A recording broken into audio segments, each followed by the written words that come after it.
Religion's role in the climate crisis is very different from that of science. But religion has an important role in facing climate change. The American Religious Town Hall meeting is now in session.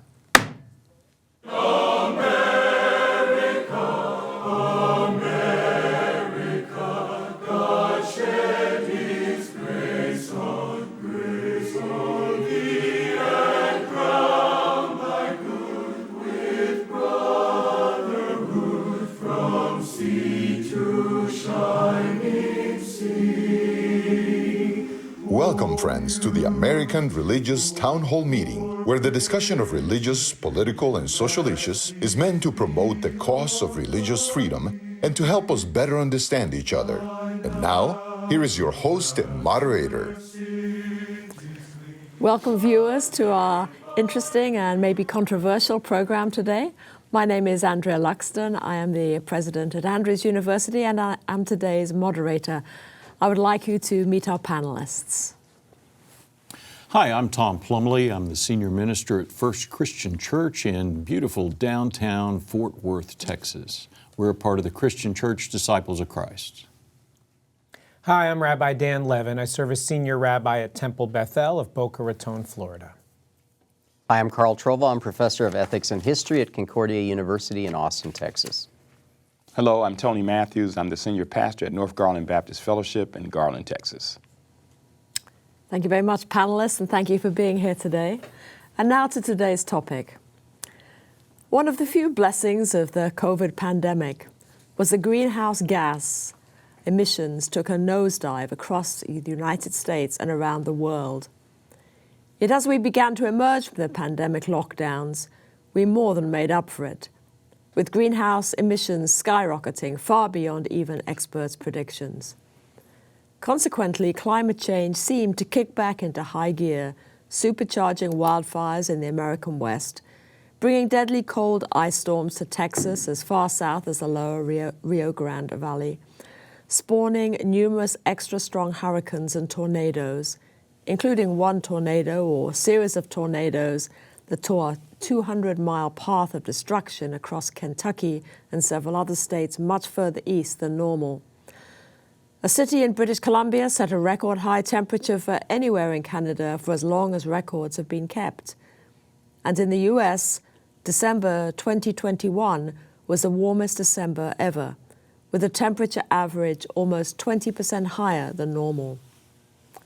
With each disaster, religious communities, large and small, turn out to deliver aid and relief, to comfort survivors and bury the dead. Some even band together from time to time to push lawmakers for what they contend are responsible efforts to slow or stop climate change.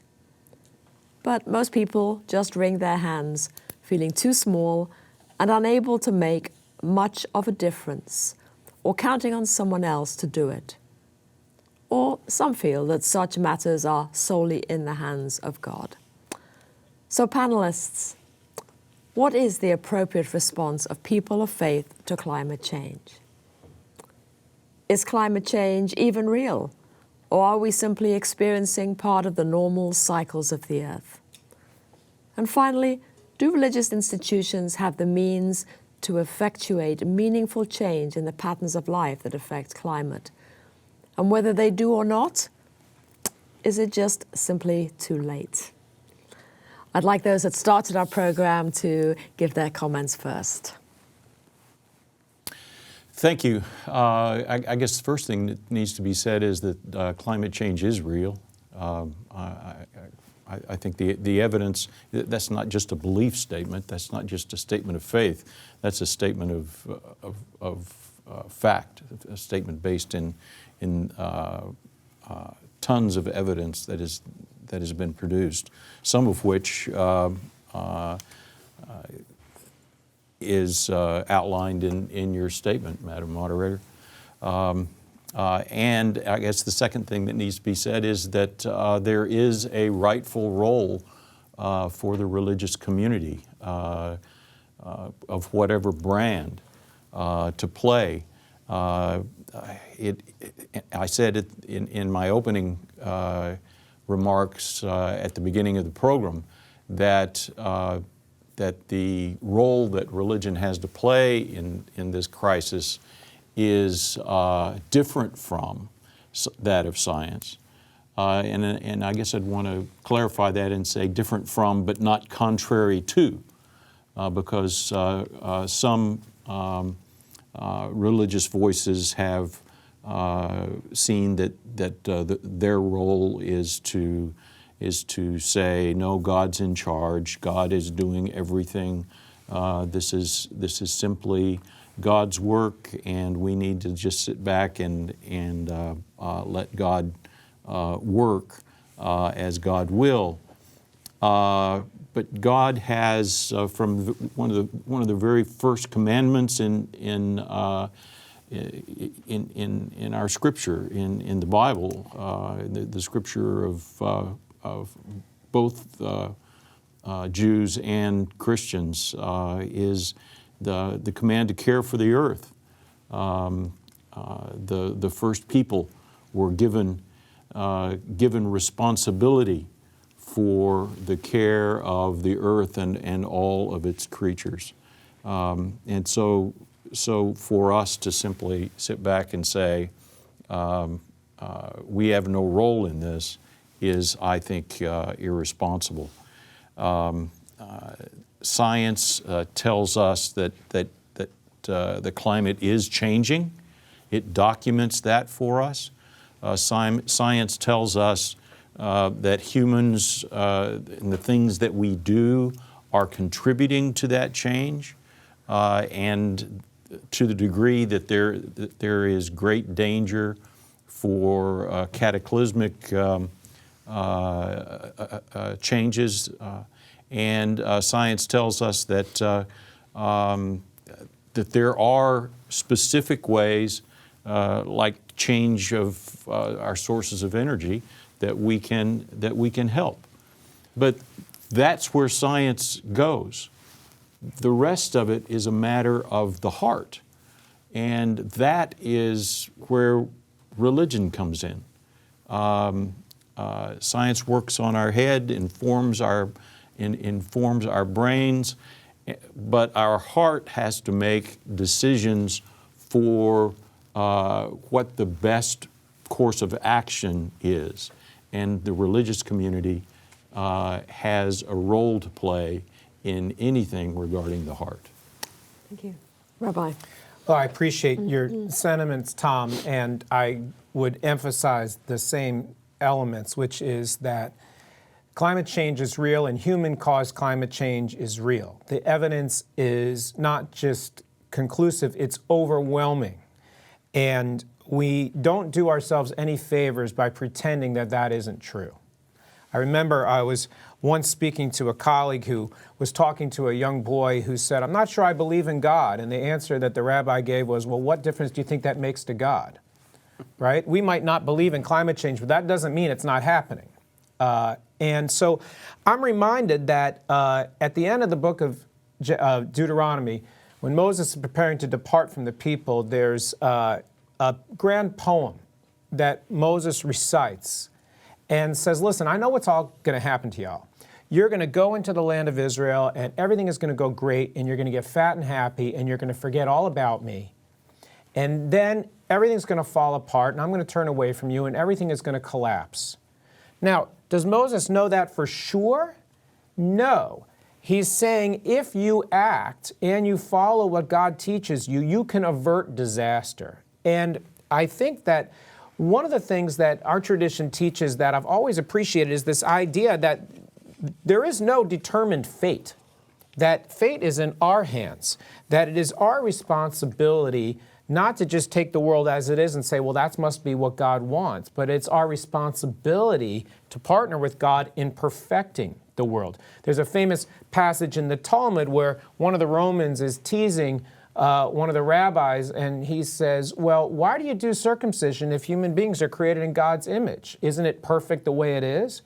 And the rabbi says, look at this wheat. It's our responsibility to take that wheat and to grind it into flour and mix it so that we can have bread. We're supposed to take the raw materials that God gives us and perfect them and to improve upon them.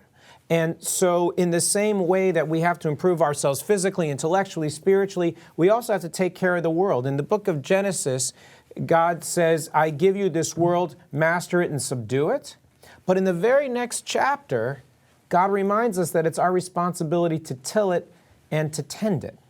And so we are taught that it is our responsibility to make use of the world and its gifts so that we can have the best life as possible, but it is also our responsibility to steward the earth and to help to do what's necessary to preserve it, not just for us to enjoy in our generation, but for generations to come. Excellent. Great start to the conversation. Carl? Yeah, I concur with both of you, and I'll put an exclamation point. I agree completely with everything that you've all said. I think the question as a person of faith that I struggle with is, given the overwhelming evidence of the reality of this, is like, so what are we supposed to do? I heard a podcast, I forget now which it was, in which the question was asked, does our individual change of behavior really help improve climate change? And there was the pro and con, and I was persuaded by both sides, meaning our individual contributions in some way are so small that, and the train is on the track, and there's very little we're going to be able to do to stop it. And I was reading Bill Gates' recent book, which is a very good one. And he says, technology, we have to figure out different ways of making things. And he's got some fascinating suggestions in there, and I won't go into detail, but this is what I found out. My students in my class got this all wrong. So he divides the cause of greenhouse gas emitted by the things we do into 5 different areas: making things, growing things, getting around, plugging in, and keeping warm and cool. These create greenhouse gases. What surprised me is that it's actually cement, steel, and plastic and the construction of those materials that account for 31% of all greenhouse gases. Keeping warm and cool, 7% of greenhouse gases. Getting around, 16%. So in other words, making stuff is double our whole transportation system. Growing things, that's agriculture, plants, and animals, is 19%, and our electricity usage is 27%. Now, what's stunning about that is I keep thinking, oh yeah, well, I'm going to get a vehicle that uses electricity, which, I mean, I'm not saying that isn't bad, but it still is using electricity, which often is powered by natural gas production, right? I mean, granted, my point is that there's a certain level of despair that I enter into, and I just want to lay it out there, that I just struggle with.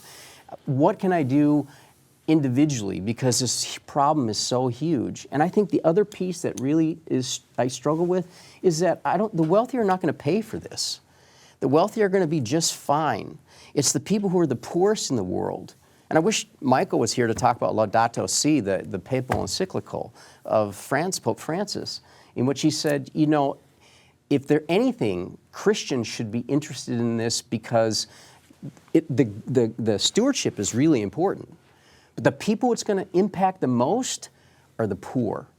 And these are the people we need to be most concerned about, are the marginalized and the poor, because this is going to hit them terribly. It's going to destroy them. And so, you know, in a kind of wrap up, there's an environmentalist, Gus Speth, who said this. He said, I used to believe that the top environmental problems were biodiversity loss, ecosystem collapse, and climate change. But he says the top environmental problems really are now, he said, I'm convinced, selfishness, greed, and apathy. And then he says this: we need a spiritual and cultural transformation, and scientists cannot do that. Which, that lays it on our table as spiritual leaders. Yeah. So Tony, you got all the answers for us. Oh my. Well, yeah, no, I have no answers. This is above my pay grade, definitely. And I've always, I've not grappled with, but I wonder, you know, something's happening. And is there a distinction between climate and weather? You know, that's a question I have, you know, the weather forecast. And then, of course, the climate. Something's going on. I don't know exactly what it is. I know that our Baptists some years ago made a declaration where we as the other panelists have mentioned, that we are about creation care, caring for the creation. And as has been mentioned earlier, we are mandated in the book of Genesis to have care. But I think the care, as one has written, should not be rooted in fear. I know there are some media outlets. I think one of the challenges is that we have some media outlets that will move from climate change to this is a crisis, an emergency, catastrophic disasters, and I think that language breeds fear, and I think that's a separate issue from what is at hand. We do, nonetheless, if there's a fear element coming from individuals, or if it's a non-fear element, I think we still have the obligation to care for the creation. Creation care is rooted in confidence, not fear. Creation care is partly rooted in cultivating and stewarding God's creation. I've heard the rabbi mention that. We are obligated to steward what we have received. I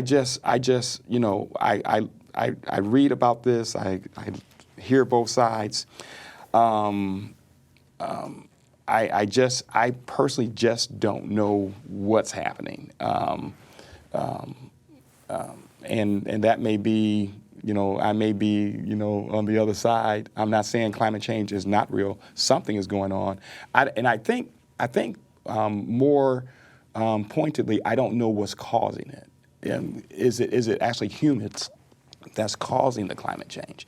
I think that's what I grapple with. And I want to dig a little deeper, more exhaustive in that area and see is it actually humans that's causing this climate change that we have. But nonetheless, creation care is rooted in confidence, not fear. Creation care is partly rooted in cultivating and stewarding God's creation. And creation care ultimately, we need to do everything we can, but at the end of the day, for me at least, is that I know the earth, we've been impacted by the fall, and there are many things that happen with the earth and will continue to happen. Where that, if that is connected to climate, I just don't know. But I will say something is going on. Are humans causing it? I don't know. I just don't know. And I know there's a lot of, because scientists still disagree on this, I don't think there's 100% With of respect, Tony, Yeah. they don't disagree on this. They just don't.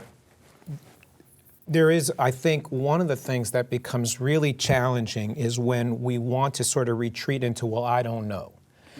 When you look at the people who devote their lives to studying this day in, day out, it is without hesitation clear that human activity has caused changes to our climate by what we eat, by what we produce, all the things that Carl outlined, I think, so beautifully. And I think one of the sins that we need to be careful of is willful ignorance. We sometimes don't want to know certain truths. And so because we don't want to know them, we pretend they don't exist. And I think that that is a dangerous way to go through life. And what I remember when I was learning how to drive was they said, ignorance of the law is not an excuse. So ignorance of the things that are impacting our world, I think, are also not an excuse. We need to take seriously the truths that we know about what's happening to our world, and we need to be morally conscious of our responsibility to act on them. So you said things. Anna, Question. I'm sorry. Oh gosh. It's time for a break. Oh my gosh. Things that. We hope you're enjoying today's program. If you'd like to learn more about the American Religious Town Hall, please visit our website at americanreligious.org. That's americanreligious.org. There you can read about the vision and history of the program, and we invite you to become a ministry partner, explore our Town Hall Estates healthcare facilities, and view past programs by clicking the appropriate menu buttons. Each week, we look forward to receiving your letters. You may write us at the address shown on your screen. Send your letters to American Religious Town Hall Meeting, P.O. Box 180118, Dallas, Texas 75218. If you have a prayer request, please send it to prayerrequest@americanreligious.org. Thank you for writing and thank you for watching. Now, back to today's closing statements. Welcome back, everyone. I think we need a lot longer for this program. I think everyone has a lot more to say, and unfortunately, we're already at the closing statements. But let's see how we go with those. Thank you. I would just encourage all of us who have voices, all of us who have pulpits, all of us who have places from which we speak or write or teach, not to deny our own voices and to feel like there's nothing we can say about this. We deal with matters of the heart all the time. We deal with helping people through ethical situations and making ethical decisions all the time. Don't be hesitant to raise this one as well, because this one affects every one of us. Listen to the voices of the poorest. All the churches in Nigeria, all the religious groups in Nigeria got together recently and produced a demand that laws in Nigeria be changed to do such thing as criminalize deforestation and all the ways that Nigeria, the things that are going on in Nigeria are contributing to this crisis. Thank you. Thank you. My previous comments, I was a little bit despairing, but at the same time, I think, it's always about doing the next right thing. I mean, you can't live in that despair. I think it's about asking, well, so what's my responsibility and what action do I take? And I still live by the kind of reduce, reuse, recycle. I mean, that is such a simple, first try to reduce your consumption of whatever it is you're doing. I mean, honestly, we were considering re-cementing because we got cracks in our house pavement, right? So I was thinking, we're going to do that. And I read that about cement, and it's like, I can live with the cracks. I don't need to have, it doesn't have to be perfect looking. So, I mean, first reduce. The second is reuse. I mean, my wife and I reuse our shopping bags. We just refuse to use any plastic, even though people just throw something and say, I don't want the bag. I mean, right? So just, it's reduce, reuse, so reuse bags. And then recycle as much as possible. And I know not everyone lives in an area that recycles, but I mean, we recycle lots of material and try to buy material that's in recyclable packages rather than like styrofoam, which can't be recycled. Although I hear there's scientific work on that too. But my point is there is a certain simplicity, but then be politically active as well to try to help shape laws that help us reduce, reuse, recycle. Thank you. Well, I will always stand corrected if I could see where there's 100% of scientists that say humans are responsible for climate change. I don't know if that's true, actually. It's like 95. 95, okay. Yeah. All right. But it's not 100% though. No. And also, something's happening. Like I said in the previous segment, I just don't know if humans are 100% responsible for the climate change and what we see going on. I just don't know enough about it. I just don't, and I just don't. I'm not ready to say that humans are 100% responsible for these tornadoes and climate being a little warmer. I think we probably have to wait a few more years to see what happens. But and when it comes to, I think someone mentioned about the meat. I'll stop eating beef if I want to take care of my personal health. I don't think eating beef is going to stop eating beef is going to, affect the climate, you know. But I could be wrong, and I am open to whoever's listening. They can send me information. I'll read it, and I have no problem saying, man, I was wrong. I just don't know enough about it right now. I don't. And what I appreciate, Tony, that you shared is this idea that we need to have some measure of humility for all of us. For me, if 95% chance of rain, I'm bringing an umbrella. And I'm also reminded that story of, you know, where the guy's sitting in a boat and he drills a hole under his seat, and they're like, what are you doing, man?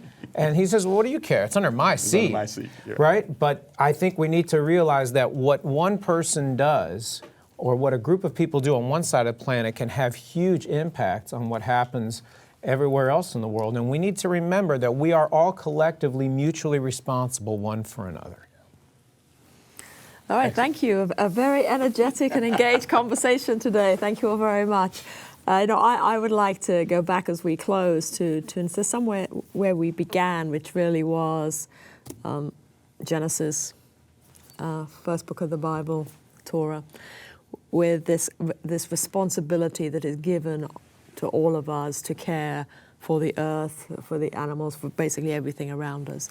And I'd like to suggest that even if we have the 5% doubt or the 10% doubt or the 20% doubt, that sense of responsibility I think is something we cannot escape. In whatever way that impacts us, our responsibility of care to the earth is not something we can just say, well, it's not my problem. And I think sometimes in that moment of despair, when we see everything that's going on around us, it's so easy to move into that. It doesn't really matter whether I do this. I'm only one person. Someone else can take care of that. And that natural selfishness, I think, that comes to all of us when it comes to our lives, to want to do it the way we want to do it, you know, it's just so easy for that to take over. So, viewers, remember, we have responsibility for the earth. The Charter of the American Religious Town Hall provides that Roman Catholics, Protestants, Jews, educators, and others may appear on this program and can declare their beliefs without hesitancy. And the rest of the members of the panel will uphold and guarantee that American right to all who will appear, irrespective of race or creed, so that the rest of the world can see that here in America, we believe in civil and religious freedom, not only in theory, but in reality. And so now, friends, until next week at the same time and over the very same channel, the American Religious Town Hall meeting stands adjourned. And may the God of all of us bless all of you.